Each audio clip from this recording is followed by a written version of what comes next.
Hello, today we will discuss how to make complex triggers for Alarm.com automations with IQMate.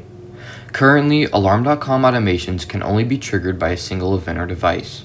In this tutorial, we'll walk through how to use IQMate along with Node-RED to create complex automation logic, such as triggering an output only when both the front and back doors are open.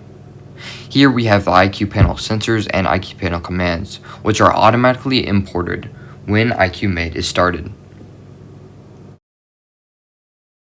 Now, we want to import the Waveshare Modbus PoE ETH Relay B. This imports both the Waveshare Modbus inputs and outputs. However, we are going to be focusing on the outputs. These relay outputs are wired to sensor inputs on the IQ hardware PowerG, so they show up as sensors in Alarm.com. Here it is named Input 1. Our automation, Turn On Bedroom Light based on Input 1, has the trigger when Input 1 is opened, and the action, Turn On Bedroom Light.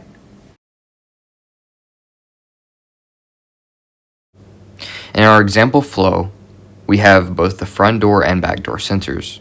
These sensors correspond to any sensors you have imported.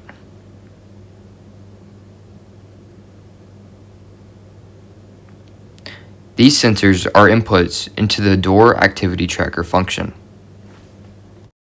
This JavaScript code is run every time the front or back door opens or closes. Line 1 stores the value of the sensor that changed in the node's context to keep track of each state of the sensor. Line 3 is the automation logic, which sets the payload that will be passed to output 1 so that it's only true when both doors are open. And line 5 just returns the message with the payload, passing it on to output 1. This debug node will allow us to see sensor changes and the outputs of the function. Initially, the back door and front door are closed. Then the front door is opened. Next, the back door is also opened, which gives true to output 1. Next, the back door is closed once again to give false. Once we refresh our history page, you can see exactly what happens. Our front door and back door were both opened, which opened Input 1. This turned on the bedroom light. Thank you for watching, and if you have any questions, please post in the Surety Support forum.